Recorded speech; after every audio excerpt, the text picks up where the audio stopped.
My name is Grace Mitchell. I'm 68 years old, a retired elementary school teacher, and a mother who outlived her only child. The morning after my son's funeral, I stood in the grand marble foyer of the mansion I once called home, holding a single worn leather bag in my hand. It was raining lightly, just enough to draw silver lines down the glass doors as if the sky itself couldn't quite cry out loud. Sabrina stood across from me in heels that clicked sharply against the floor, her arms folded, lips slightly curled in satisfaction. "You're nothing now," she said, barely above a whisper, as if afraid even her own voice might betray how much she enjoyed it. She didn't need to say more. The implication was already clear. Ethan was gone, and with him, every right I had to the house, the memories, the warmth that once lived in those walls. I didn't respond.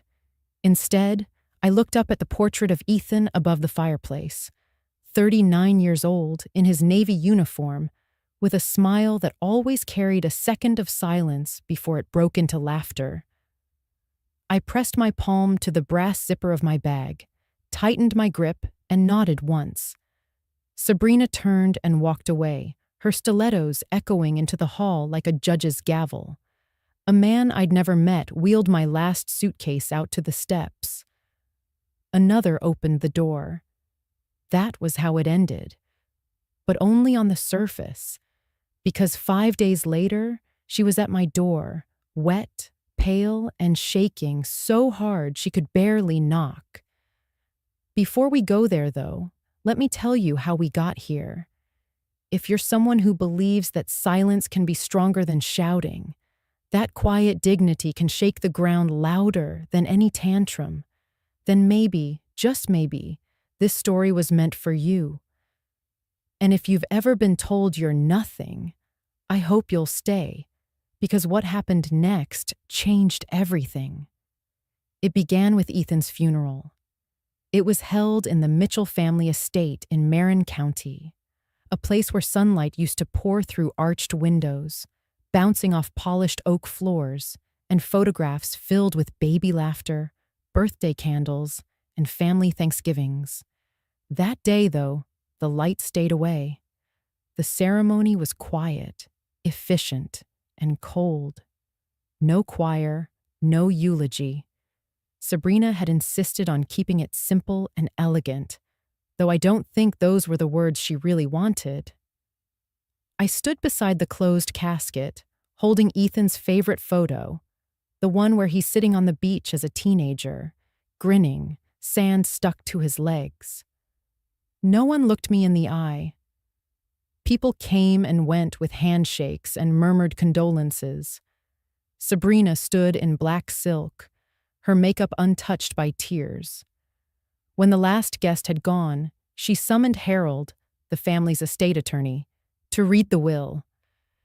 We gathered in the formal living room, the fire unlit, a tray of untouched scones on the coffee table. Harold, in his gray three-piece suit, opened the folder with slow, careful hands. "In accordance with the last legally filed will of Ethan Charles Mitchell," he began, "all assets, including the primary residence, vehicles, investments, and business holdings, are hereby transferred to his legal spouse, Sabrina Mitchell." Silence. A long, heavy silence. Then Sabrina exhaled a breath she'd been holding, a smirk twitching at the corners of her mouth. Harold glanced at me, hesitated, then said softly, "There are no other named beneficiaries." I nodded. Sabrina tilted her head toward me. "It's best we have a clean transition," she said. "I've already arranged for transportation. You'll have time to gather your things." She walked me to the bottom of the staircase like I was an overnight guest whose welcome had quietly expired. I took the stairs slowly, ran my fingers along the wooden rail Ethan used to race his toy cars down. My room was mostly empty. My suitcase sat beside the bed, already zipped. Someone had packed for me, a bag of toiletries, a photo album I kept on my nightstand, one book, nothing else. Downstairs, the driver opened the car door. Sabrina stood in the entryway, arms crossed, watching. I turned to her one last time. She smiled. "You're nothing now." I looked at her, truly looked, past the dress and the perfect hair, and I realized, in that moment, she wasn't cruel because she was powerful. She was cruel because she thought she had finally erased every trace of who Ethan used to be. But she hadn't. Not yet. I didn't say a word. I stepped into the car, pulled the door shut, and didn't look back. They say when you lose everything, you find out what you're really made of. But I didn't need to find that out. I already knew. Because even as the car pulled away, I whispered to myself, not for anyone else to hear. She took my roof, not my roots. And that made all the difference. The cab dropped me off at a modest motel off the highway, where the lights buzzed faintly, and the front desk clerk handed me the key without looking up. I didn't stay long in the lobby. The walls smelled of old carpet and lemon cleaner, and the silence was heavy in a way I hadn't felt before. I walked to my room, unlocked the door, and sat down on the edge of the bed. That night, sleep didn't come easily. In the early hours of the morning, I woke with a tightness in my chest I hadn't known since Harold and I lost our first child. Before Ethan. I reached for my bag and pulled out the one photo album they hadn't thrown away. I opened to the page where Ethan stood in front of the library at the house, holding his first trophy, his shirt crooked and hair messy. He hated that photo. I loved it. I closed the book slowly, exhaled, and sat in the stillness until sunrise. The next day, I called Harold and asked to retrieve a few personal items I had left behind, things Sabrina hadn't bothered to pack or even mention. He agreed to speak with her. She allowed it, reluctantly, but only for 1 hour. Supervised. I arrived at the mansion just past noon. The gates opened slowly, as if unsure they should let me in. I walked up the drive with the same steps I'd taken 100 times before, but this time, my shoes echoed differently. Colder. Inside, the air smelled of fresh paint and new furniture polish. Gone were the warm leather chairs in the reading room, the grandfather clock that had belonged to Ethan's grandfather, and the little brass bell we used to ring at dinner time. A new rug stretched across the marble floor, geometric, modern, impersonal. Sabrina was standing in the foyer in cream slacks and a silk blouse, speaking to a young interior designer who looked barely old enough to vote. She glanced at me, then at the clock. "You've got 45 minutes. Marla will watch you," she said, and disappeared down the hallway. Marla emerged from around the corner, holding a dust cloth and a small notebook. Her eyes found mine, and for a moment, the years between us collapsed. We had shared so many quiet mornings over coffee in that kitchen. She used to bring me fresh muffins when Ethan was studying for exams. She looked thinner now, more careful. I nodded at her. She gave me a faint smile and stepped aside. I walked slowly toward the library. The door was cracked open, just enough to see inside. I reached for the handle, pushed gently, and paused on the threshold. Gone. The shelves that once held Ethan's childhood books, the table where he built his science projects, even the window seat where he used to nap after soccer practice. They were all stripped away. In their place stood blank white walls and cold steel pedestals, each topped with abstract sculptures that looked like they belonged in a gallery, not a home. "It's not the library anymore," Sabrina's voice came from behind me. I turned to see her leaning on the doorframe. "It's my gallery now." Her tone was light, almost cheerful. She walked past me, running her fingers along one of the sculptures. "These pieces are from a designer in New York," she said. "Very exclusive. I wanted something clean, something that didn't carry cluttered memories." I said nothing. She turned and gestured toward a stack of boxes in the hallway. "Those are some of your old things. Photos, letters, that kind of stuff. I was going to donate them, but you're welcome to take what you want. I'd prefer they not take up space here." Marla stood silently nearby, her eyes on the floor. "I understand," I said, and stepped into the room. I walked slowly across the polished floor, each step echoing slightly. Sunlight filtered in through the window, casting pale rectangles on the floor. I stopped in the spot where Ethan's reading chair once sat. He used to curl up with those space books, the ones with the glow-in-the-dark stars on the cover. He'd fall asleep mid-sentence, mouth slightly open, and I'd cover him with a blue blanket we kept in the corner. None of that was here now, but I could feel it.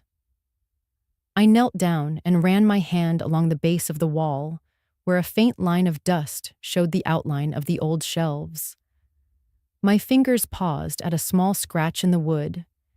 Ethan's initials, carved when he was 7 after he got grounded for sneaking cookies before dinner.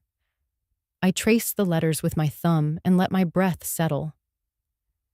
"Is this going to take long?" Sabrina asked from the doorway. I stood slowly, turned to face her, and smiled politely. "No, I know what I came for." As I walked back through the hallway, I caught a glimpse of a photo, one of Ethan and Sabrina on their wedding day, now hung beside a modern sculpture. But it was upside down. I stopped for a second, wondering if it was a mistake or a metaphor. I didn't ask. At the front door, Marla handed me a small box. "I saved these," she said softly. "I thought you might want them." Inside was a bundle of old postcards, a chipped teacup, and a pressed flower from Ethan's childhood scrapbook. "Thank you," I whispered. She nodded. As I stepped out into the afternoon sun, I paused one last time and looked back at the mansion. Not the house, not the wealth, not the walls, just the front door. The same door that once opened every morning when Ethan would run out to catch the school bus, waving at me through the window. Now it was closed, clean, bare, almost like it never knew me. But I remembered. And sometimes, memory is enough to plant the seed of something new. 2 nights after my visit to the house, an invitation arrived in the form of a white envelope slipped under the motel room door. No return address, just my name written in stiff, elegant script. Inside, a card, dinner at the estate, Saturday, 7 p.m., family and close friends. Signed, Sabrina Mitchell. I read it twice. Then a third time. I knew better than to think it was a gesture of kindness. It was theater. She had claimed the stage, and I was just another prop. Still, I dressed with care. Navy slacks, a simple white blouse, and Ethan's silver bracelet that I hadn't worn in years. The sun had dipped low by the time I arrived.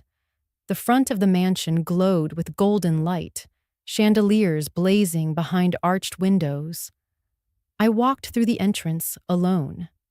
A valet took my coat. No one greeted me. Inside, the music was low and classical, carefully curated for mood. Glasses clinked. Laughter lilted. The scent of rosemary and citrus drifted from the dining room. I stepped into the space that had once been our formal dining area, now remodeled with sleek marble floors and walls that no longer bore the family portraits. Instead, oversized abstract prints hung in their place. The long dining table, once covered in scratches from years of family dinners, had been replaced by a polished white slab that reflected every flicker of candlelight. Sabrina stood at the head of the table, wearing a fitted black gown and a diamond pendant I recognized from our family safe. She raised a glass. "To fresh starts," she said with a bright, controlled smile, "and to a future unburdened by the past." A few guests murmured in agreement. One even clapped. I scanned the room. Most of the faces were from Sabrina's world. Designers, socialites, investors. Not a single person from Ethan's childhood. No one from his unit. Not even Harold. My place was set at the far end of the table, next to a potted orchid. The seat cushion felt thinner. The plate in front of me was ice cold. As I lowered myself into the chair, I noticed the detail. My name card was smaller than the others, the font fainter, almost an afterthought. A waiter poured water into my glass without a word. I folded my hands on my lap and breathed through the discomfort. Sabrina began to speak, moving from guest to guest with curated remarks. "To Charles," she said, nodding at a venture capitalist, "for helping Ethan build something meaningful. To Jennifer," gesturing to a tall woman in pearls, "for connecting me with the interior team that's transforming the space. You've saved me from my own sentimental attachments." She laughed lightly. Everyone followed. I kept still. When she finally reached my end of the table, she didn't look directly at me. Instead, she lifted her glass again. "And to those who remind us that the past, while meaningful, should never become an anchor. Tonight, we celebrate what's next." A few guests glanced in my direction, unsure whether to smile or stay quiet. I pushed the cold plate forward gently. Next to me, a man I didn't know leaned in slightly and said in a low voice, "Be careful. Karma has receipts." I turned to look at him, but he was already sipping his wine, eyes on Sabrina. She caught the moment. "Oh, I believe in karma," she said smoothly. "I just happen to write my own." The room laughed louder this time, sensing her confidence. I stood slowly. No one stopped me. I stepped away from the table and walked down the side hallway toward the den, what used to be the heart of the home. I passed the small linen closet, then the hallway bench where Ethan used to tie his shoes. The photo wall was gone. All that remained were faint outlines where frames had once hung. I found one photograph resting upside down on a side table, as if forgotten or discarded. I turned it over. It was the three of us, Ethan, Sabrina, and me, taken during their engagement dinner. Ethan's hand rested gently on my shoulder. His eyes were squinting in laughter, mid-joke. Sabrina's smile was tight even then. I remembered that night. I had brought her a family recipe for apple crumble. She had thanked me, then handed it to the housekeeper without a second glance. I carried the photo back to the dining room. No one noticed. They were laughing over a joke Sabrina had just made about Ethan's tendency to be too sentimental when it came to old things. Old furniture, old friends, old promises. I set the photo frame gently in the center of the table. The laughter dipped for a moment, then resumed. I didn't say goodbye. I didn't need to. As I reached the front door, I passed the gallery space where the library had once lived. The lights were dimmed, the sculptures casting odd shadows against the walls. I paused, just long enough to look through the glass doors into the silent room. Then I stepped outside. The evening air was cool, and the driveway was empty. My rideshare hadn't arrived yet, so I sat on the stone bench near the fountain, letting the noise of the party fade behind me. The sky was clear. The stars blinked above, quiet and unmoved. I looked up at them, letting the silence settle inside me. There's a kind of stillness that arrives only after you've been erased from a place you helped build. But in that moment, I didn't feel erased. I felt like something had just begun. A door had closed. Yes. But another, one I couldn't see yet, was already starting to open. I pulled Ethan's bracelet gently around my wrist and waited for the car to take me somewhere I didn't know yet, but would learn to call my own. It happened just after midnight, 4 days after the funeral. The night air hung heavy with the kind of damp stillness that only follows hours of quiet tension. I was in bed at the motel, the TV muted, the lights low, when my phone lit up with a message from an unknown number. "Your boxes are on the porch. Please collect them by morning." No greeting, no name, no kindness. I didn't reply.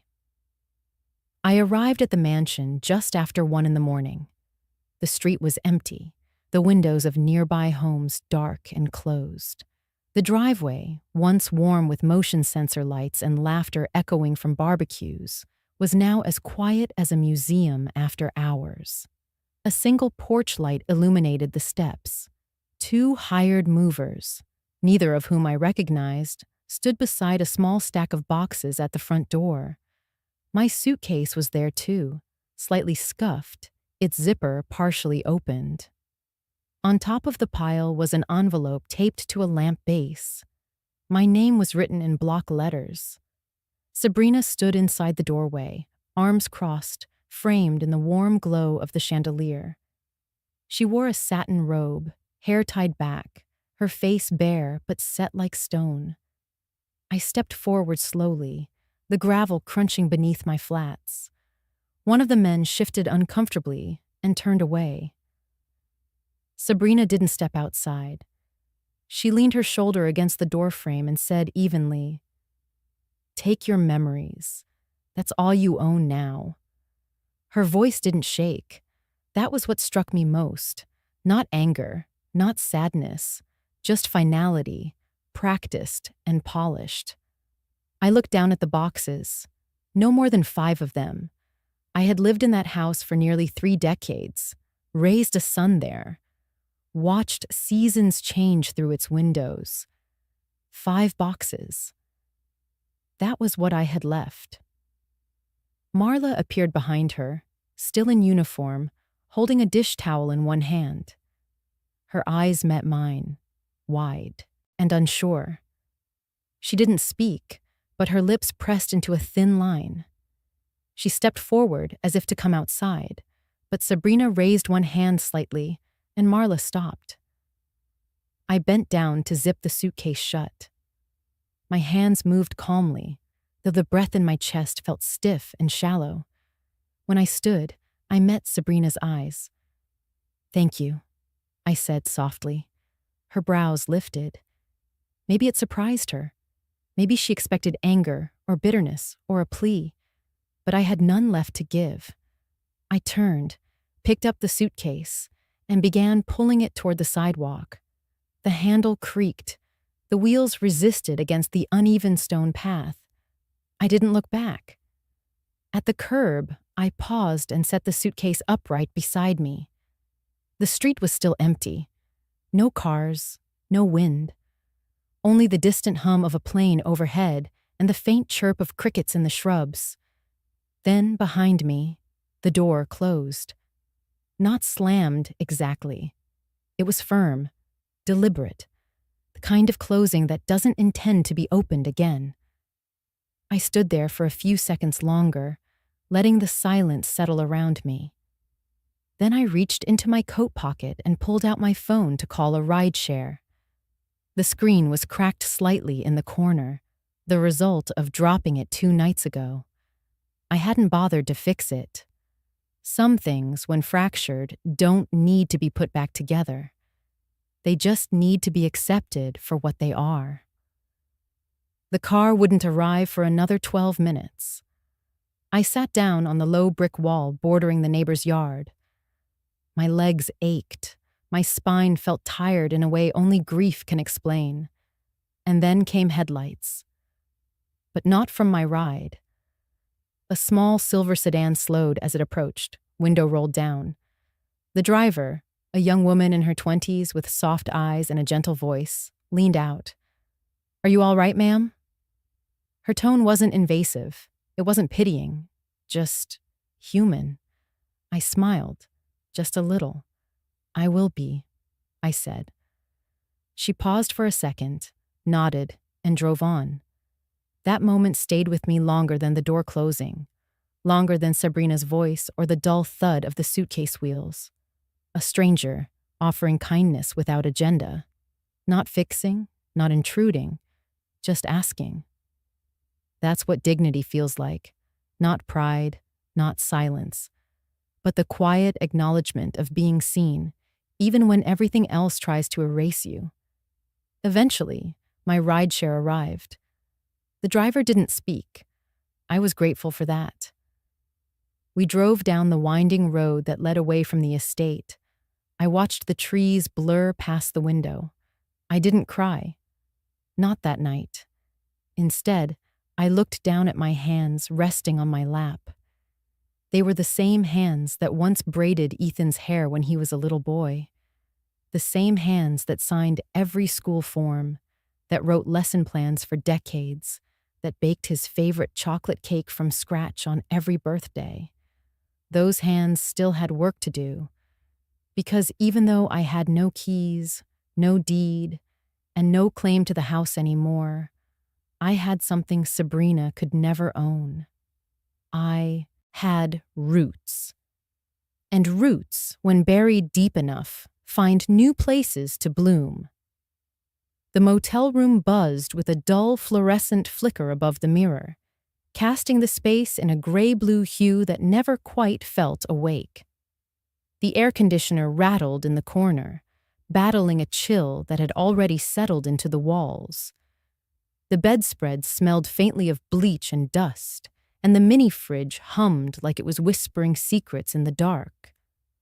I set the boxes down one by one. The suitcase leaned against the armchair. The chipped lamp beside the bed clicked on with a stubborn twist. The room wasn't much, but it held silence, and that was something.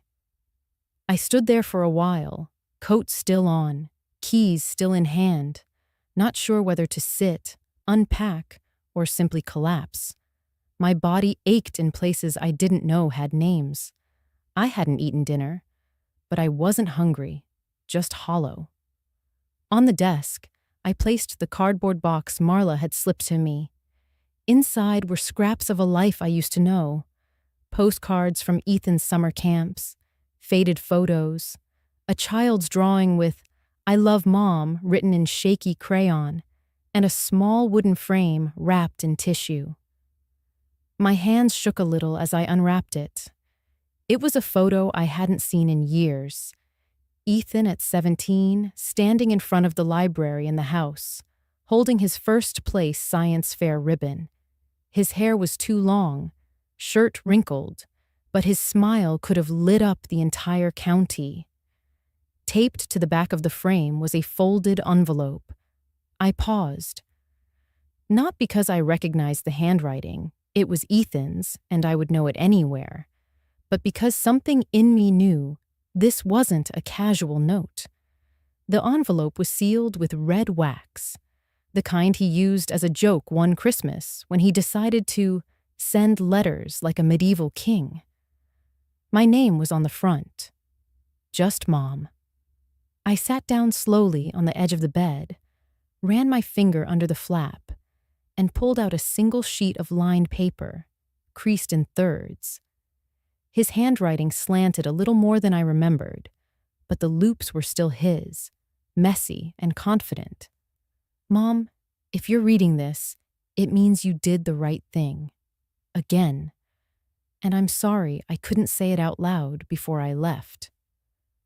I inhaled, then let the breath stay locked inside my chest. I knew this would get complicated. I wanted to believe Sabrina would hold on to her better self, the one I used to see in the early days. But if she didn't, I didn't want you to be unprotected. I blinked slowly, swallowing back something that wasn't quite a tear, but wasn't far from it. There's another version of my will. Harold knows. I left instructions. It's not about revenge. It's about values. About what you taught me. How kindness is not weakness, and how compassion doesn't mean letting people walk over you. I smiled faintly, the edges of my mouth pulling upward for the first time in days. If she broke the promise, if she ever made you feel like you didn't matter, then the clause should activate. And if it does, I hope you'll finish what I started. I hope you'll turn the house into something better than a monument to ego. My hands trembled. The words blurred. I chose Harold because he understands the law, but I trust you because you understand people. You always have. Even when I didn't deserve it. Even when I was a mess, you stood by me with your quiet eyes and your steady hands. I leaned forward, pressing the paper to my heart. The room felt impossibly still. I'm not there to fight for you, Mom, but this letter is. And if you've made it this far, then I know you already have everything it takes to finish the rest. No sign-off, no goodbye. Just one last line. Love, always. I folded the letter gently, placed it back inside the envelope, and set it beside the photograph on the nightstand. Outside, rain began tapping against the window. Not heavy, just steady. A rhythm that sounded almost like a heartbeat if you sat still long enough. I turned off the buzzing ceiling light and switched on the bedside lamp. A warm pool of light settled over the table, softening the edges of the cheap furniture, making the room feel almost like a memory instead of a motel. My hands moved instinctively toward my purse. I pulled out my phone and dialed Harold. He picked up on the second ring. Grace? His voice was rough with sleep, but alert. I found the letter, I said. There was a pause. Then, the one behind the photo? Yes. He didn't ask what it said. He didn't have to. He had been part of this plan all along, quietly, respectfully, waiting until I was ready to decide. I'm tired, I said, but I'm ready. Then we begin tomorrow, he said.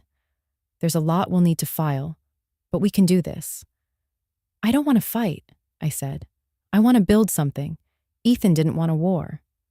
No, Harold agreed, but he wanted a legacy. That word settled into my chest like a stone and a sunrise at the same time. Legacy, not a possession, not a house, but a truth passed forward, one act at a time. Get some rest, he said gently. I'll come to you in the morning. I hung up and sat for a while longer, the paper still warm in my hand. I folded it once more, slid it into the inside pocket of my coat, and placed the coat over the chair like I used to do at home. I looked around the room, at the lamp, the boxes, the raindrops chasing each other down the glass. And for the first time since the funeral, I didn't feel displaced. I felt placed, exactly where I needed to be. And somewhere, far beyond this motel, the seeds of something stronger had already started to stir beneath the surface. The morning came quiet and gray, the kind that lingers in a strange place between dusk and decision. Outside the motel window, fog sat low over the trees, curling around streetlights and muting the world like a held breath. I stood at the sink brushing my hair, watching my reflection in the mirror, a woman with lines deeper than she remembered, with eyes that no longer apologized for existing. I had not slept much, but I felt clearer than I had in weeks. Just after 8 a.m., a knock came. Not loud, not urgent, just present. Harold stood there in a navy wool coat, holding a leather briefcase and a cup of coffee in each hand. The same Harold who had sat beside Ethan during spelling bees, who had once built snow forts with us when Ethan was small, and the electricity went out during a storm. He handed me the coffee, nodded toward the small table by the window, and we sat. No small talk. I read Ethan's letter again this morning, I said. He folded his hands. I hoped you would. I want to do this right, I said. I don't want to fight. I want the truth to hold weight. It will, Harold said. Because Ethan didn't just write that letter to comfort you. He built legal mechanisms around it. Quiet ones, but strong. He opened the briefcase and pulled out a thick file. He laid it flat on the table between us, and for the first time, I saw the phrase underlined at the top. Character clause. I traced the words lightly with my finger. What exactly is it? I asked. Harold leaned back. It's a conditional provision Ethan added in a private codicil, one that supersedes the standard will if certain ethical violations occur. He drafted it with my help, and we had it approved preemptively by the probate court, under seal. His idea, not mine. I looked up. So it's legal. It's airtight. He tapped the page once gently. The clause states that if the primary beneficiary is found to have engaged in morally negligent, coercive, or abusive behavior toward any direct family member of the deceased, especially a dependent or elder, it opens the door for immediate review. If proven, the entire estate can be redirected into a trust, with new terms. My fingers stilled. So, throwing me out, humiliating me, I didn't need to finish the sentence. If it's documented, Harold said carefully, then yes, that behavior can qualify. I sat back in the chair, letting the weight of that sink in. She didn't hit me. She didn't yell. No, Harold said, but the law recognizes something called constructive eviction, creating an environment so hostile or neglectful that it forces someone to leave. Especially when that someone is a vulnerable elder who previously lived in the home. She locked me out in the rain, I said quietly. Put my things on the porch. Treated me like a trespasser in my own son's house. Harold nodded once. And there's more, he said. The clause also names me as the executor if conditions are met. Which means, with your consent, I can begin gathering affidavits, submitting witness statements, and initiating a court hold on the estate's liquidity. I didn't answer right away. The motel room buzzed faintly again, the ceiling light flickering, the heater humming low. It all sounded so far away now. If I do this, I said, I want it to mean something. Harold waited. I don't want to reclaim a mansion, I continued. I want to honor Ethan's memory. I want to build something better from the wreckage. I want to plant something that grows. You already are, Harold said. You're choosing to stand. He reached into the folder again and slid a single paper across the table. It was a sworn affidavit template. I'll speak to Marla, he said. She saw everything, and if she's willing, her testimony will matter. I nodded. And you, he added, will need to submit a statement. Your version of the truth, signed and notarized. I took the paper in my hands.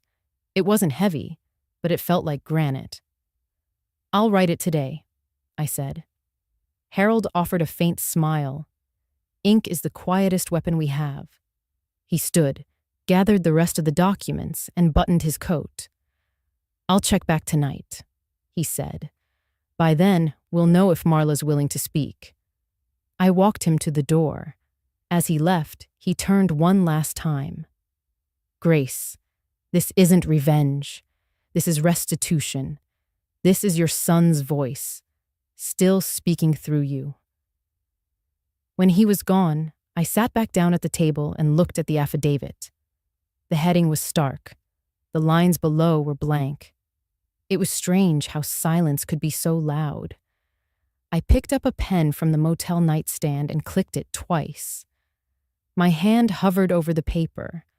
I thought about how easy it would be to walk away, to say nothing, to disappear into the quiet.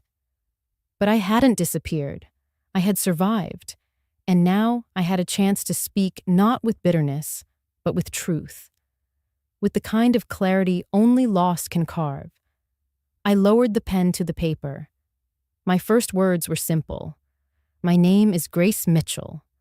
I am the mother of the late Ethan Mitchell, and I was unlawfully displaced from my home 4 days after his passing. Outside, the fog had lifted slightly. Light was beginning to push through the clouds. Not bright yet, not fully formed, but enough. Enough to see by. Enough to write. By noon, I had written and rewritten my affidavit 3 times. The first version was too restrained, more a diary entry than a statement of fact. The second, too emotional, full of memory and pain, but not precision. The third version was balanced, careful, exact. I included dates, descriptions, words that had landed like bruises. I detailed the moment I was told, plainly and coldly, to leave. The placement of my belongings on the porch. The absence of legal process or basic human kindness. I signed it with a hand that no longer trembled. Harold returned that evening just as the sun dipped behind the tree line. He read my statement in full, nodding slowly as his eyes scanned each paragraph. He didn't speak until the very end. "This is clear," he said. "It speaks quietly, but it carries weight. Just like you." I looked at him and asked the question I hadn't dared until now. "Will it be enough?" He folded the pages gently, then slipped them into a sealed folder. "It will be the start." He then handed me a second folder. Inside was Marla's signed affidavit. She met me this afternoon. She asked only one thing before signing. What was that? That she not be punished for telling the truth. I pressed my lips together. "She won't be." He nodded. She recounted everything. The dinner, the photo, the boxes on the porch, Sabrina's words. She didn't exaggerate. She didn't editorialize. She simply told what she saw. I stared at the folder in my lap, feeling its quiet weight. There was something deeply human about affidavits, not just ink on paper, but proof that someone had seen and that someone cared enough to remember. Harold reached into his coat and brought out a document wallet. "Now comes the next part," he said. "We'll file a notice of probable cause with the probate court, citing the character clause and attaching both affidavits. And then, if the judge accepts the petition, the court will place an immediate hold on the estate. Sabrina won't be able to sell, spend, or transfer assets until a full review is conducted." I nodded. "And if she fights it?" "She can try, but the clause is enforceable, especially with 2 sworn witnesses, and one of them is me." We sat in silence for a few moments. The motel light flickered overhead, casting a soft halo over the table. "Would you like to be present when I file?" Harold asked. "No," I said. "Let the paper speak." He smiled faintly. "Some wars need no noise, only ink." I stood and walked to the window. Outside, the wind had picked up, tossing leaves across the lot in slow, drifting spirals. I could hear a train in the distance, its low whistle weaving through the hills like an old hymn. "Will she know immediately?" I asked. "She'll know when her accounts are frozen, when the contractors call asking why their payments bounced, when her calls to the bank are met with silence. That will break her." "No," Harold said gently. "It will reveal her." The next morning, I accompanied Harold to the notary's office just down the street. The space smelled like fresh toner and old leather chairs. A young man in a white shirt and suspenders stamped the affidavits one by one, slid them into official folders, and handed them back without comment. From there, Harold drove directly to the courthouse. I didn't go inside. I waited in the car, watching the people walk past with coffee cups and briefcases, all of them carrying small universes of struggle I would never know. Inside the building, Harold moved through the marble halls with his usual precision. He passed the security checkpoint, greeted the clerk by name, and submitted the documents at the probate window. A digital timestamp confirmed their entry. 9:12 a.m. It was done. When Harold returned to the car, he said only, "We've stepped into the light." That afternoon, I sat in the motel room alone and watched the light move slowly across the floor. I didn't open the curtains wide, just enough to let a strip of sun slide in and settle over the desk, warming the affidavit I had signed the day before. I pulled out my notebook and began sketching something Ethan and I had talked about once, long ago, before the diagnoses and the fights and the quiet losses that build inside families. He'd said he wanted the house to become more than a monument. He'd wanted it to become a place of learning, a sanctuary for kids who didn't fit the mold, who needed warmth and space, and maybe just a quiet table in a corner where they could draw or read or breathe. I wrote those words down. Legacy Learning Center. No fanfare, no plaque with his name, just a soft place where something better could grow. I closed the notebook, placed it beside the envelope, and leaned back in the chair. That night, Harold sent a single text. Probate hold approved. Official at noon tomorrow. I stared at the screen for a long moment. Then I exhaled. Some victories aren't loud. They don't come with parades or applause. They arrive quietly. In a folder passed across a counter. In a signature notarized at 9:12. In the slow unfolding of justice, through the careful steps of people who refuse to scream, but refuse to vanish. I stood by the window and looked out at the darkening street.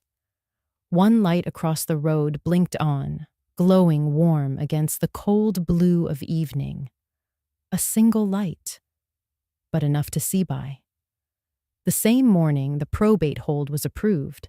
Sabrina was photographed, leaving an upscale boutique in downtown San Francisco, laughing behind oversized sunglasses, arms full of designer bags. A local blogger snapped the picture and posted it with the caption, "Mitchell widow living large, grief in Gucci." By afternoon, it was already circulating among her circle. She didn't seem to mind. In fact, she reposted it with a smirking emoji and the words, "Life goes on." What she didn't know, yet, was that the court had already filed the restriction order. The freeze would go into effect within hours. But until then, she spent with the confidence of someone convinced the world owed her brightness for surviving shadows. She started with the wine cellar.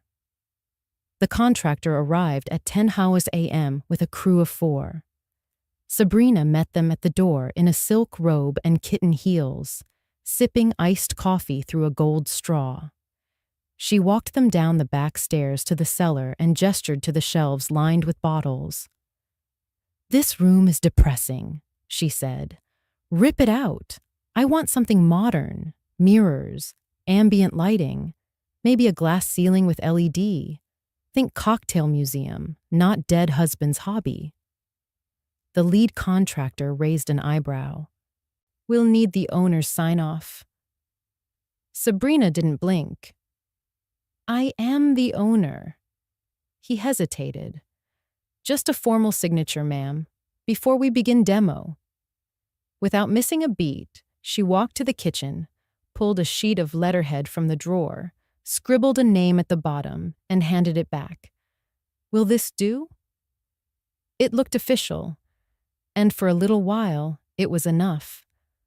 Across the house, 2 interior designers began removing the antique armoires and family portraits that once lined the upstairs hallways.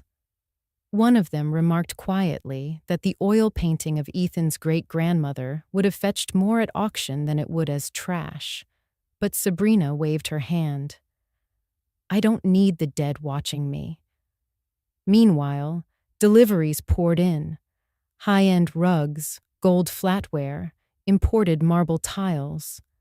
A crystal sculpture shaped like a flame arrived in a wooden crate stamped Fragile, Italy. She made space for it in the center of the old library, now her gallery. The sculpture caught the afternoon light and splintered it into wild patterns across the walls. Marla watched all of this silently from the edges. She wasn't asked to help with the renovations, only to clean up the dust they left behind. And yet, she saw everything, every name Sabrina signed, every receipt she tossed without reading, every careless glance at Ethan's belongings as they were loaded into donation trucks or dumpsters. By day 2, Sabrina hosted a tasting event in the front courtyard. Charcuterie, imported wines, ambient music floating out from hidden speakers. The guest list was short but influential. An architect, a restaurateur, a lifestyle blogger. They toasted to her resilience, sipped aged rosé, and complimented her on how quickly she had taken control of her life again. Someone asked if she planned to turn the estate into a venue. She smiled and said she hadn't decided, but her eyes sparkled like she already had. That same evening, Harold filed the next set of documents with the court. Marla's affidavit, my own, a timeline of estate activity, and, most importantly, the forged consent form used to authorize construction in the wine cellar. He attached images of Sabrina's signature beside Ethan's. A handwriting analyst would later testify to the discrepancies. At 11:43 a.m. the next morning, the court clerk confirmed receipt and logged the fraud submission into the case system. At that precise moment, Sabrina was touring a luxury showroom in Palo Alto, debating between two custom chandeliers, one shaped like a starburst, the other like a spiral. She ran her fingers along the crystal spokes and asked the salesman to hold both. I'll decide tonight, she said.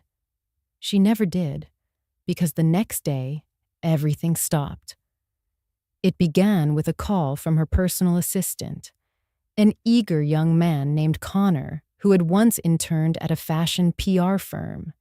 He sounded nervous. Your card was declined, he said. Twice. That's impossible, she replied, still in bed. Try again. I did. They said, there's a legal hold, something about probate. She sat up. A second call came from the contractor. The wine cellar team had been ordered to pause work. Payment hadn't gone through. Materials were still on site. He needed to know what was happening. Sabrina called her bank directly. A woman with a kind voice but clipped tone answered and asked for her account verification. Sabrina provided it. There was a long pause. I'm sorry, Mrs. Mitchell, the banker said.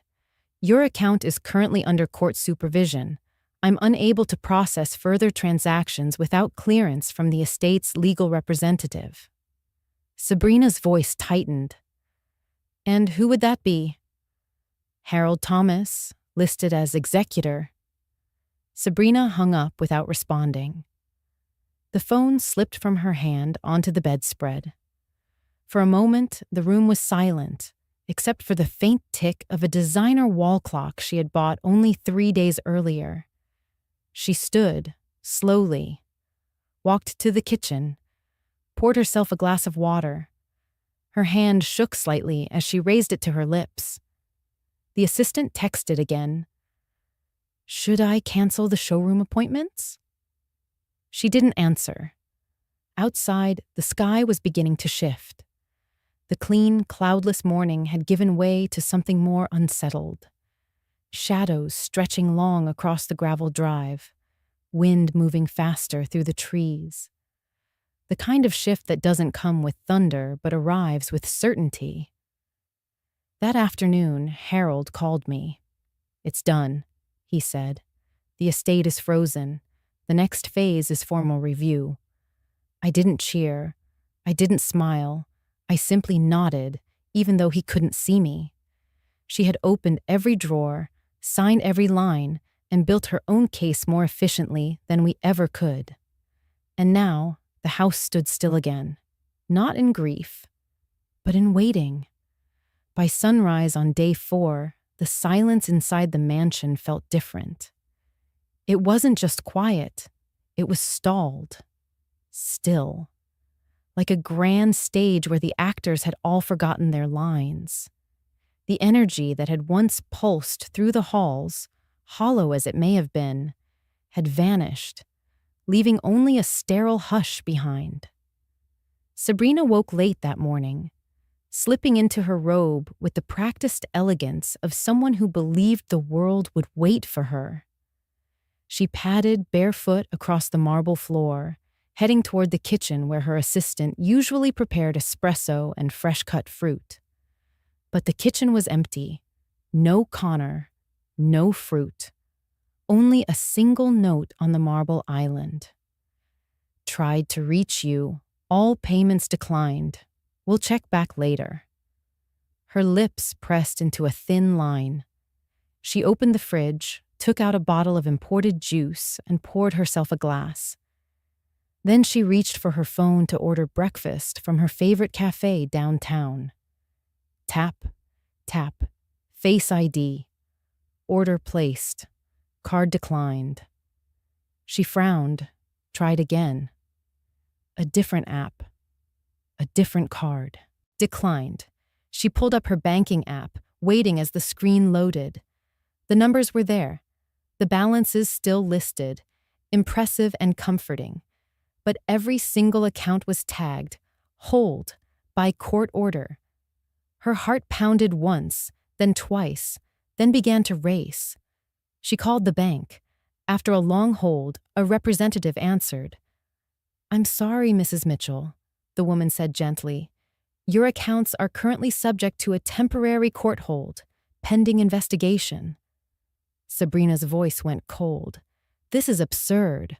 On what grounds?" "I'm not at liberty to discuss the details," the woman replied. "You'll need to contact the estate's assigned representative." "And who might that be?" There was a pause. "Harold Thomas, listed as executor." Sabrina ended the call without thanking her. She stood in the middle of the kitchen, barefoot on heated tiles, her robe fluttering slightly as she walked back into the main hallway. The morning sun poured through the windows, but it felt harsh now, exposing. Her phone buzzed again. It was the contractor from the wine cellar remodel. "Ma'am, sorry to bother you," he said. "We were supposed to receive the second installment yesterday, but the payment bounced." "I'm dealing with a temporary issue," she snapped. "You'll be paid by the end of the week." He hesitated. "Ma'am, with respect, we've paused all work until funds clear." She hung up on him too. By noon, 2 more calls came in. One from the interior designer requesting payment for the imported sculpture. The other from her stylist, inquiring why his recent retainer hadn't processed. Sabrina didn't answer either. Instead, she stood before the floor-length mirror in the guest bedroom, the one that had once been Ethan's childhood room, before it was stripped bare and painted in bone white. She looked at her reflection and saw, perhaps for the first time in years, something unfamiliar. Her fingers reached for the edge of the vanity where a small silver coin lay, Ethan's old lucky charm. She had kept it casually, almost mockingly, after cleaning out his desk drawers.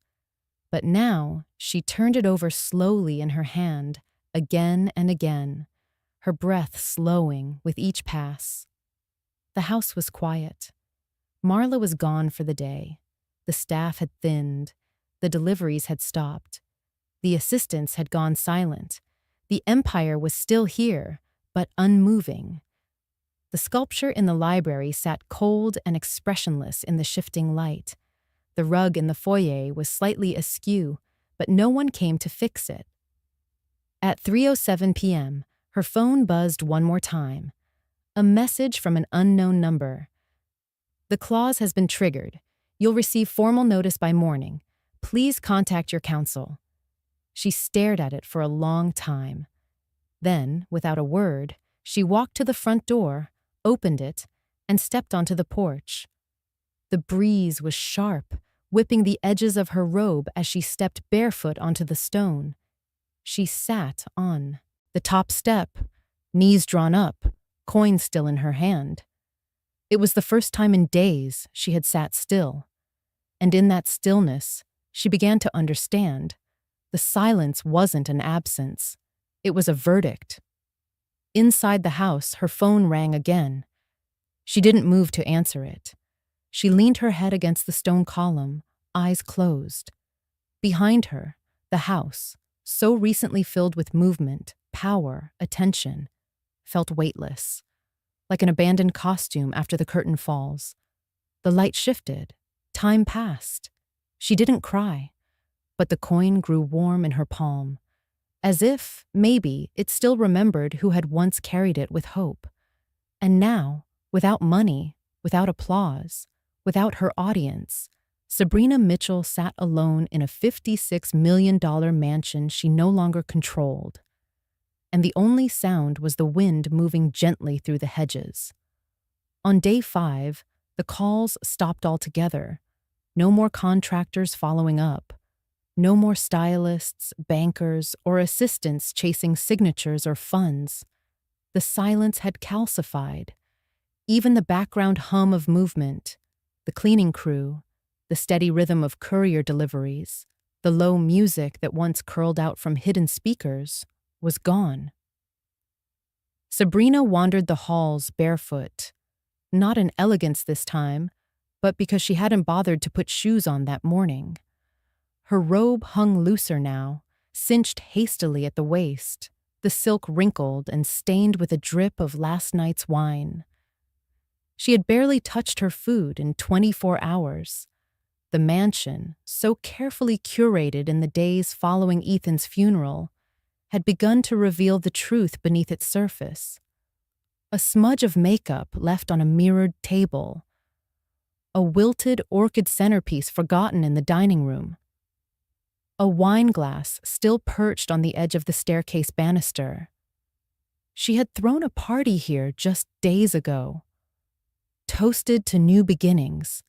Laughed under chandeliers she'd imported from Europe. She remembered the compliments, the way people looked at her with admiration thinly veiled as envy. Now, even the mirrors had stopped flattering her. She found herself standing in the center of the gallery, the former library, where the Italian sculpture stood in eerie stillness. The sun filtered in through the high glass windows, casting fractured light across the floor. But even that beauty felt distant now. It didn't warm the room, it exposed it. There was a knock at the front door. She flinched, then walked slowly across the hall, her steps soft against the marble. She opened it to find 2 men in suits, not police, worse in some ways, legal messengers, couriers for consequences. "Mrs. Mitchell?" one asked. "Yes." He handed her a folder. "Official notice of probate override. You are now under temporary restriction as the estate undergoes investigation." She held the folder without opening it. "What does that mean?" she asked, though she already knew. "It means your control over the estate has been suspended, pending a court decision. You may remain on the property, but you may not alter, sell, dispose of, or claim any items of value. And if I do, you'll be held in contempt." They left without ceremony. No threats, no dramatics, just facts. She stood in the open doorway for a long time, folder pressed to her chest, her bare feet chilled by the morning air. Eventually, she closed the door, not slamming it, but letting it click into place behind her like a lock turning over something far deeper than the latch. In the kitchen, she poured herself a glass of water but didn't drink it. She stared at the counter where Ethan used to sit on Sunday mornings, reading the paper while she made coffee. The stool was gone now. She had replaced it with a sleek bench that no one used. She opened the envelope and pulled out the notice. Her eyes scanned the lines. Affidavit submitted by Grace Mitchell, supported by witness Marla Jensen.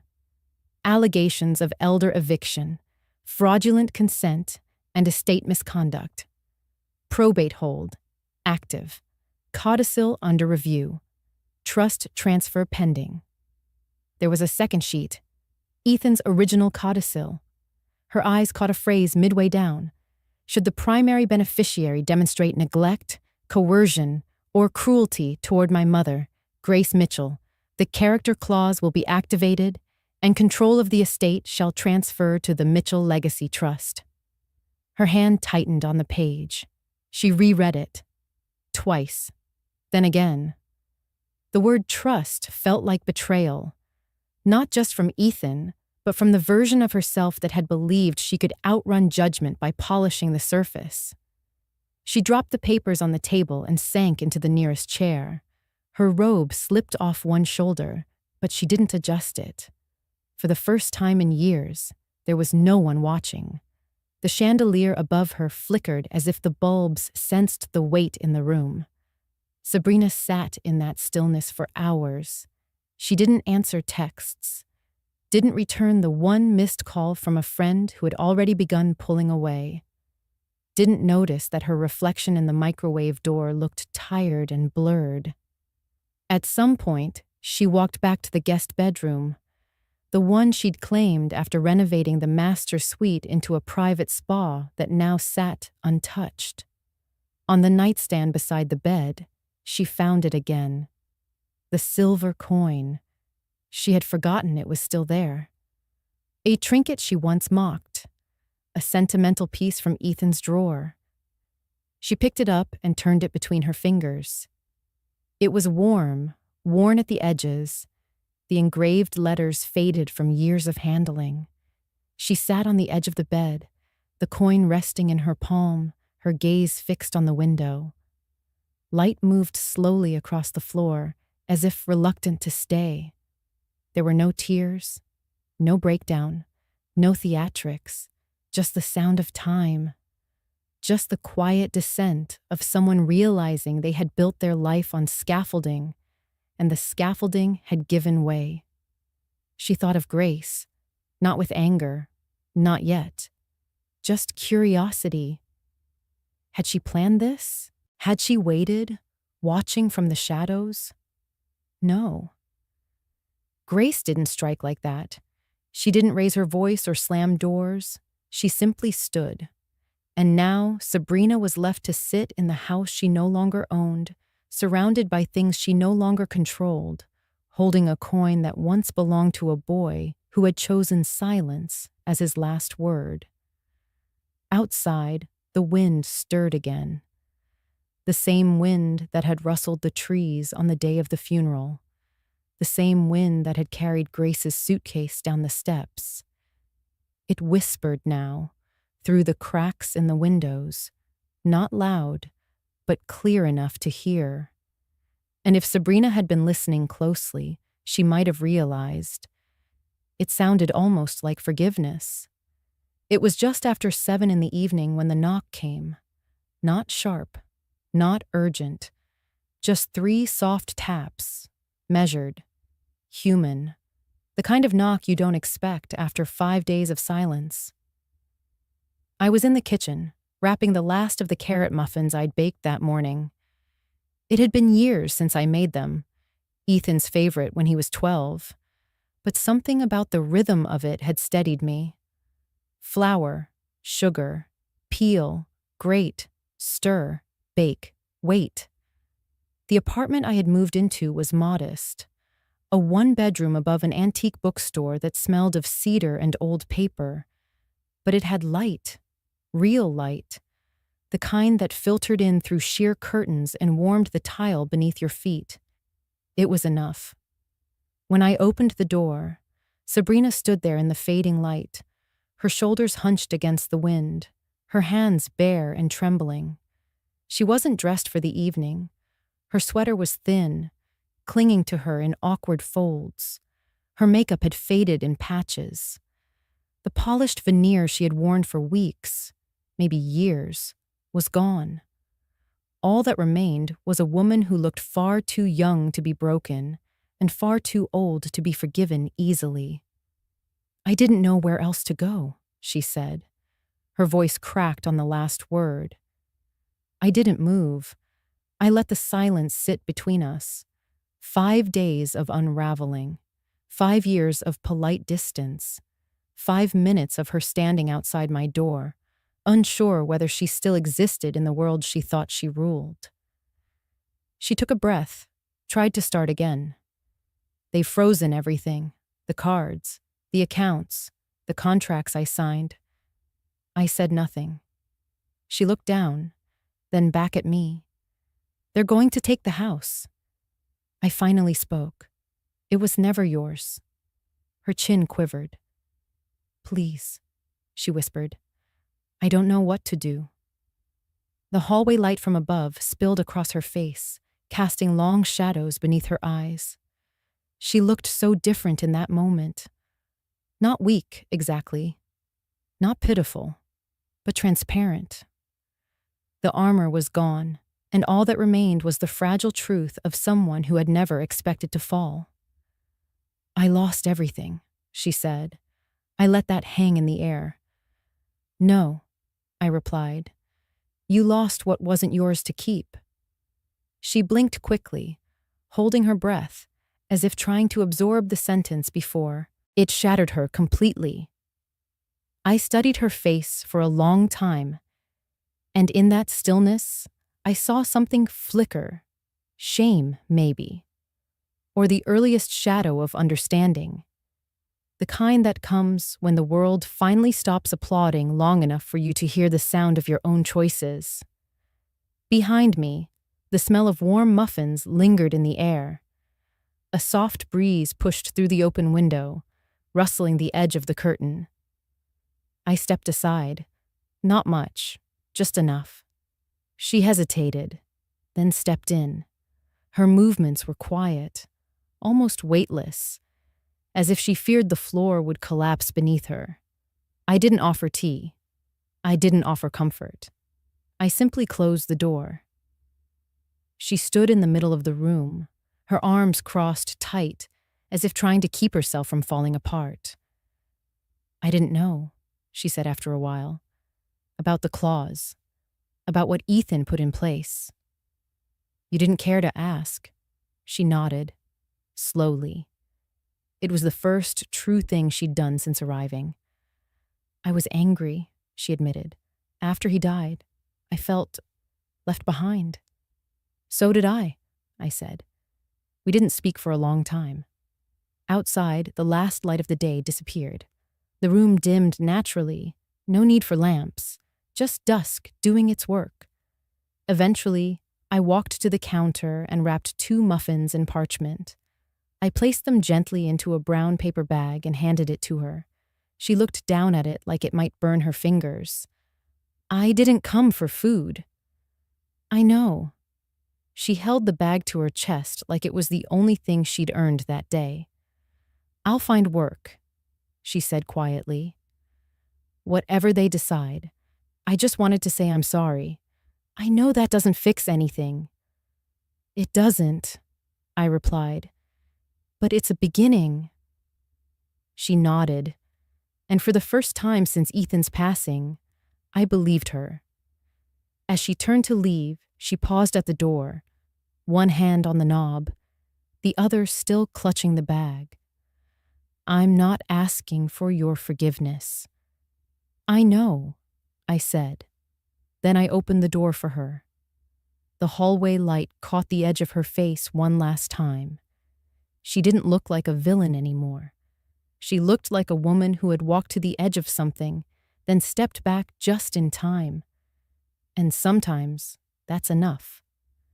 The courtroom was smaller than I imagined. No grand staircases or dramatic lighting. Just wood polished by years of wear, beige walls, and rows of chairs filled with quiet people who weren't here for spectacle, just truth. I sat near the front beside Harold. He was composed, as always, adjusting his glasses every few minutes as if it kept the weight of the moment in balance. In front of us, the judge, a woman in her 60s with silver-streaked hair and steady eyes, flipped through the case file. Her expression didn't change, but her movements were deliberate, unhurried. Sabrina sat on the opposite side of the room. She wore a plain gray dress, no jewelry, no designer bag. Her hair was pulled back, not styled, but tied. She looked not humbled exactly, but human. Smaller, quieter. She didn't look at me. Not once. The clerk called the session to order. This is a continuation of the probate hearing for the estate of Ethan Charles Mitchell, the judge began. Per the request of the court, we've reviewed the documents submitted under the character clause provision, along with corresponding affidavits and expert analyses. She glanced up, eyes sweeping the room before returning to the page. I have before me a notarized alternate codicil, pre-approved and sealed by the probate court, contingent on ethical conduct by the primary beneficiary. This clause was filed with intent to protect vulnerable parties and establish conditional transfer of estate control in case of misconduct. She paused. The courtroom remained still. Harold stood.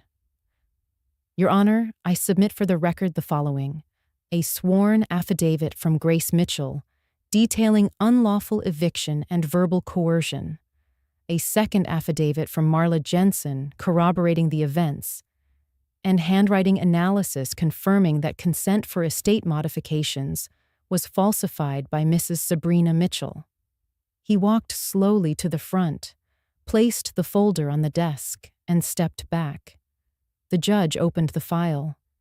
She read silently for a few long moments. A clock ticked faintly on the far wall. I have also reviewed video footage submitted from the estate's own surveillance. The judge continued, lifting another folder. Footage that captured the removal of Mrs. Mitchell's belongings, the denial of access, and verbal exchanges that support the claims made in both affidavits. Sabrina shifted slightly in her seat. Her fingers clenched together in her lap. Mrs. Mitchell, the judge said, addressing her directly, do you contest the authenticity of the codicil or the allegations brought forth? Sabrina stood. Her voice was soft but audible. No, Your Honor. The judge nodded. And do you understand the consequences of breaching the character clause? I do. There was a silence then, brief but final. The judge turned back to the file. Given the uncontested evidence, the veracity of the affidavits, and the confirmed breach of the codicil's conditions, I am ordering immediate execution of the revised estate distribution under the Mitchell Legacy Trust. Harold's hand tightened around his pen. The judge continued. As stipulated, full control of the estate will transfer to the trust, with Grace Mitchell named as trustee. This includes all physical property, liquid assets, and investment holdings tied to the original will.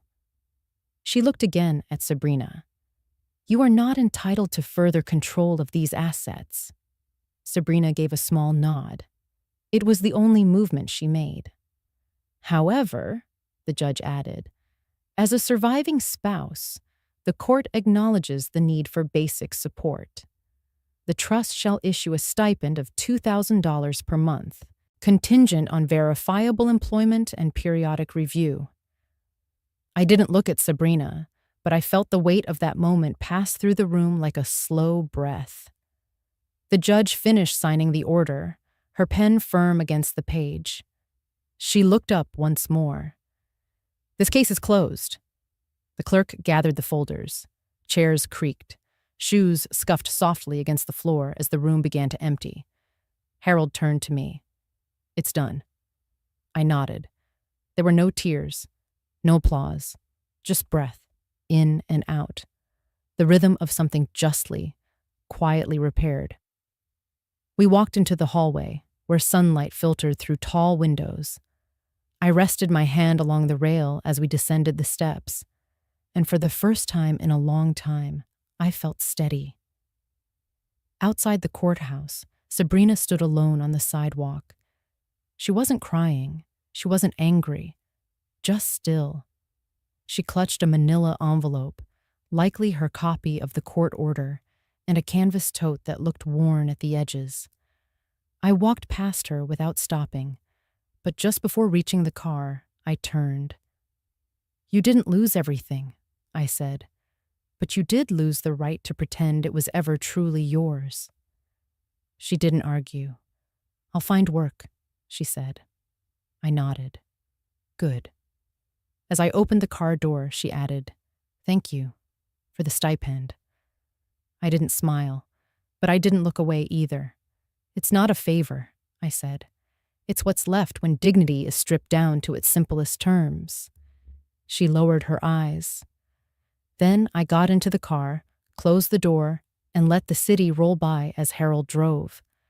The world outside felt louder somehow, brighter, but it didn't feel like it was pushing me anymore. It felt like I was finally walking beside it. Later that night, I returned to the apartment. I opened the file that contained the final court order and placed it gently inside the small wooden box where I kept Ethan's letter. I ran my fingers along the grain. He had planned for this, not with malice, but with care. And now, that care had found its form, not in punishment, but in redirection. I turned off the light, opened the window just a crack, and listened to the wind move through the trees outside. No longer a storm, just the steady breeze of a world finally setting itself right. 3 weeks later, I returned to the house. But it didn't feel like a return. It felt like something else. Like opening a door you were once pushed through, and this time choosing to walk in with your head high and your hands full of intention. The gates opened without resistance. No fanfare, no security guards, just the quiet hum of the motor and the crunch of gravel beneath the tires. I sat in the passenger seat beside Harold, my fingers resting gently on my lap. I wasn't dressed to impress. A simple navy dress, flats, and the cardigan Ethan had once teased me about. Soft, faded, and full of pockets. The mansion stood still, framed in morning light, its edges sharper now. Not because the building had changed, but because I had. The windows no longer looked like glass I was locked out of. They looked like invitations waiting to be answered. We parked near the front steps.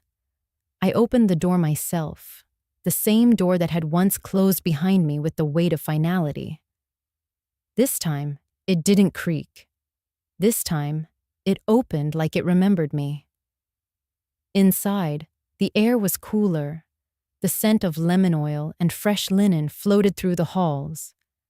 Most of the marble sculptures were gone, returned to their vendors after invoices went unpaid. The hallways had been cleared. What remained were walls stripped of pretense. I walked slowly through the foyer and paused at the base of the staircase. My hand reached instinctively for the railing, the same smooth wood Ethan used to race his toy cars down.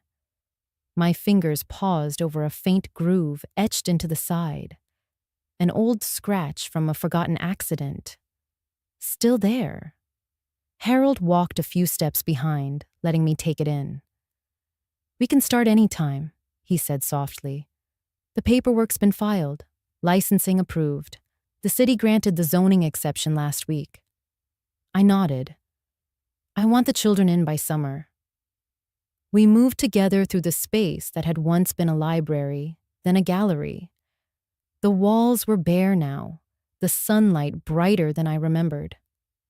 I stepped to the center of the room and placed a single item on the long oak table, a folded wool scarf, Ethan's scarf, the one he wore every winter without fail. It didn't match anything. It didn't need to. The table had been delivered that morning, locally made, wide enough for 12 children to sit around comfortably. The chairs were still en route. The bookshelves would arrive next week. A reading nook was being built near the windows, with bean bags and soft lighting. I walked to the far window, touched the glass, and let the morning warmth spill over my knuckles. Beyond the trees, the sky stretched open and pale, hinting at summer. In the kitchen, a new staff was being hired. Not maids or servers, but coordinators and caretakers, educators who believed in small kindnesses and second chances. The Legacy Learning Center would be open to children from local shelters, public schools, and programs serving underserved families. A place for children who needed a warm meal, a quiet hour, a stable table to finish their homework, or maybe just a place to feel safe for a little while. That had always been Ethan's wish. I hadn't known it clearly when he was alive, but now, holding his words in my chest each day, I understood it better than ever. Upstairs, I walked into what used to be the guest bedroom, Sabrina's temporary sanctuary. The mirror had been removed. In its place, a soft corkboard now hung, ready for children's drawings and handwritten poems. Near the window sat a donation box. Her idea, actually. Sabrina had reached out last week, requesting to volunteer part-time. Her offer came with no conditions. She now worked mornings at a small cafe downtown and spent her afternoons helping with administrative tasks for the center. Today, she wasn't here, but she'd been steady since. She showed up early, stayed late, never asked for credit. The stipend she received from the trust was modest, but she didn't complain. She moved like someone who knew she couldn't undo what had been done, but could try to lay something right in its place.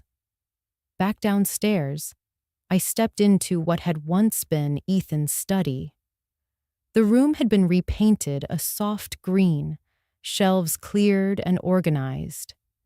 In the center of the desk sat a single photo.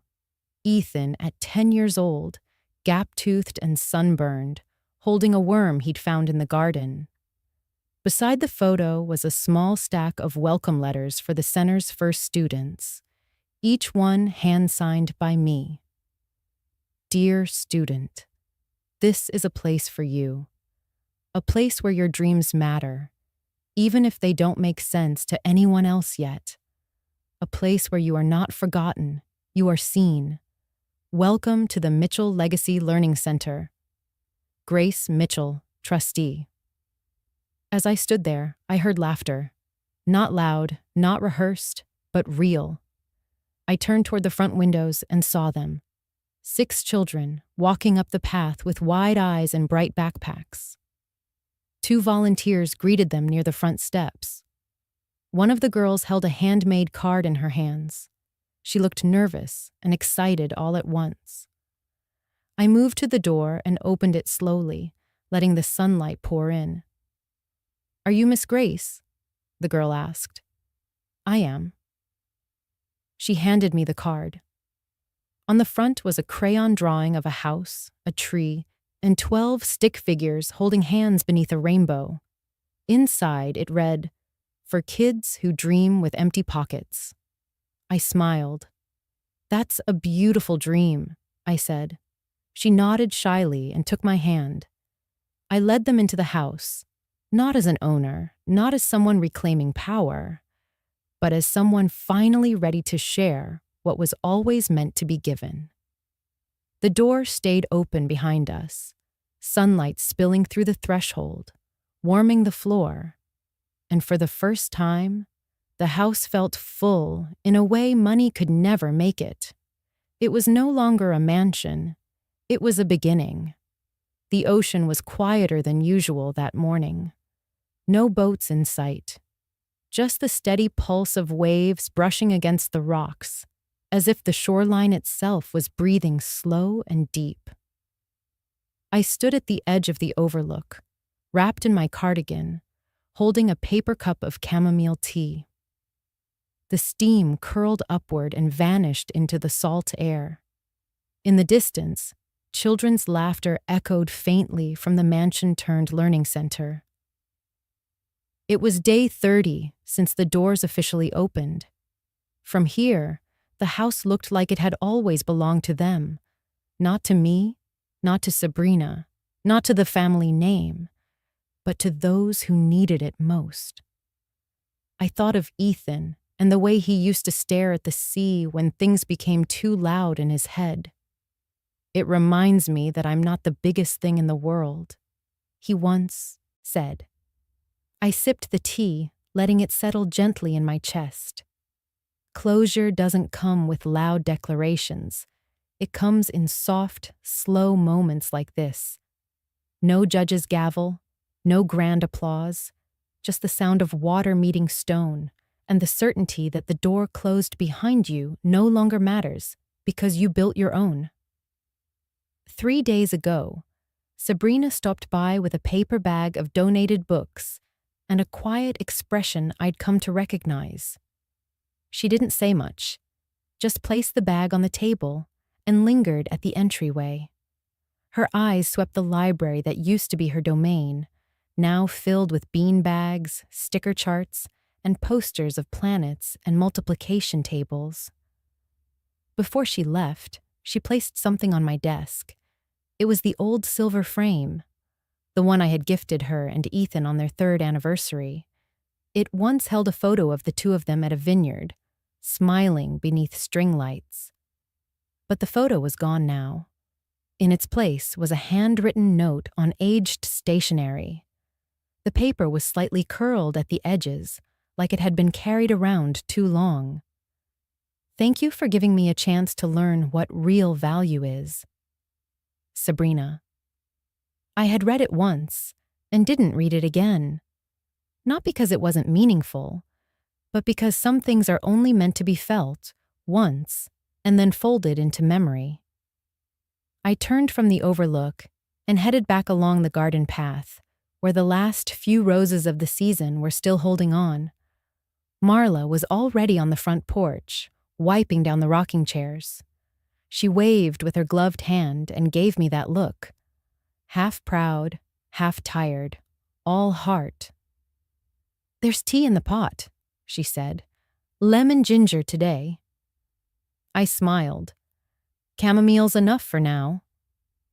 Harold arrived shortly after, carrying 2 file folders and a bag of bagels from the bakery downtown. We sat together in the sunroom while he updated me on the center's legal registration progress. The paperwork for nonprofit status had gone through.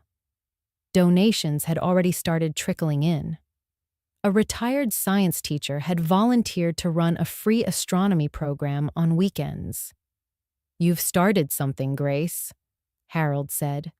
Something that's not going to stop when you do. I looked down at the folder containing the trust summary. The balance was modest compared to what Sabrina had once tried to claim, but it was more than enough to seed a future that didn't depend on wealth. It depended on will.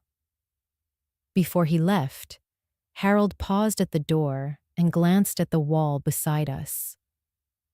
The old painting of the harbor had been replaced with a framed newspaper clipping from the local journal. A small headline read, "Once a mansion, now a haven, Mitchell Legacy Center opens for children in need." In the photo, I was barely visible, just a blurry figure in the background, helping a child tie their shoelace. "Good photo," Harold said with a smirk. "Your best angle." I laughed. "Out of focus?" "No," he said, centered on someone else. After he left, I walked the halls again, this time alone. I passed by the open door of the art room and saw two children painting side by side. One had drawn a house with a golden sun. The other, a single door with tiny hands reaching for the knob. The door. That word had followed me this entire journey. The door that closed behind me when Sabrina said, "You're nothing now." The door I walked through again when I reclaimed my name, not with force, but with ink, proof, and quiet strength. And now, this new door, always open, always creaking softly in the breeze, always welcoming someone who needed a place to begin again. Back in my office, I placed the silver frame on the shelf, not as a reminder of pain, but of perspective. I sat down and reached for the last envelope Ethan had written. It had arrived last week, forwarded from the estate attorney. On the outside, in his familiar block letters, "For Mom, final thoughts." I had waited until the right moment, and now it felt like it had come. I opened it carefully. "Mom, if you're reading this, then the clause worked, and you're still standing. I knew you would be. I made mistakes. Some I can't undo, but I trusted you to know what matters. What matters isn't the house. It isn't the money. It's whether or not people feel safe when they walk through the doors we build for them. You did the right thing. Again. I love you. Always." I folded the letter and placed it back in the envelope. My fingers were trembling, not from pain, but from something gentler, something like peace. Outside, a wind picked up. It rustled the papers on my desk and sent the light curtain fluttering in the corner. I looked up, and for a moment I imagined I saw Ethan in the doorway. Just a flicker, a feeling, a warmth. I closed my eyes and whispered softly, "I will be." She thought I was nothing, but sometimes, nothing is everything you built with your own two hands.